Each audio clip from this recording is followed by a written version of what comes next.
introduce yourself. Okay, I'm Yannis Missirlis, a retired professor from University of Patra, still active in trying to understand biology.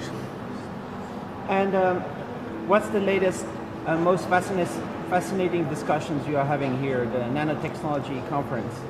Well, I just came out of a presentation where someone was presenting the digital self, rather a digital, how to say it, I'm still trying to understand it, but actually a set of data where you can follow up your medical status and then react accordingly. Now I made a question to this person presenting this, that this is a very class item.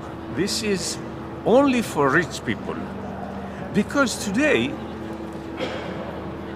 if you learn about, say, an early detection of a possible cancer, if you have the means to follow a course of life that will prevent the cancer from continuing on your body, okay, then you can do it, possibly. But if you are a worker, if you are unemployed, if you are not having a good way of paying for this, then you are doomed. And even the psychology of you becomes worse and worse. So we are living in a strange situation. More information we learn through research, but this is directed because of the societal system we are living in to very few privileged people. And that's what bothers me. It's crucial to get the benefits of all these amazing ideas and technologies democratically for the whole society to benefit, right? True. And are we going to see more amazing things happen that more people can get access to? Well, this is my concern. More amazing things will be happening. As we go to the nano world more and more, even reach the dynamics of the pico world, as I'm thinking about it, this would be fascinating. However, it is costly in the sense how we distribute the income around the world. And even now, there are people who don't have running water. Come on. So there will be in the news, in conferences, amazing things, but only very few, and this percentage is decreasing instead of increasing. This is my perception of things that could benefit from it. Do you see, like, with students having projects, for example, that have the potential to change the world, and do you help push them in the right direction? Is that what you've been doing? Well, I'm trying to combine micro or nano and macro.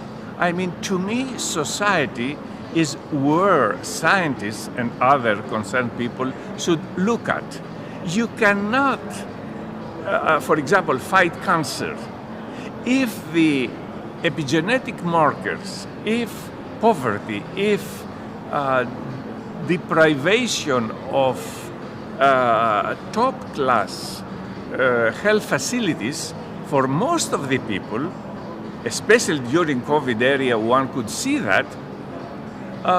If this deprivation cannot, how to say, cannot be a benefit not only for the society at large, but take students. You talked about students, projects, young PhDs, etc. There are few positions. Many people have now learned how to do research, but the positions are very few because it is, again, costly. So we live a paradox. While science and technology are advancing at a pace we can't even follow in our brains, at the same time, the benefits of it is for the few privileged ones. And this must change. So we have way too much knowledge and not enough physical application that is being deployed of all these amazing ideas yet. We need to lift the scale and actually make products that will change the world. Well, not only make products. For example, cancer.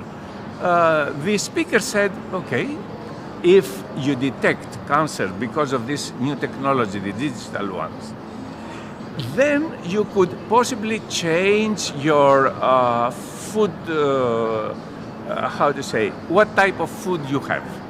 Now, the big companies, agribusiness, creates food, and the way they create it could give more cancer. I mean, all these pesticides, etc., that are changing the biota around the world. So there is a loop that generates more problems, and then scientists try to solve the new problems. And this is because society has not sat down, and it's impossible in this world system we are living, has not sat down to put priorities, to see where to focus resources. Take, for example, I'll go to another subject, energy. Everybody was talking about green energy, green economy, etc.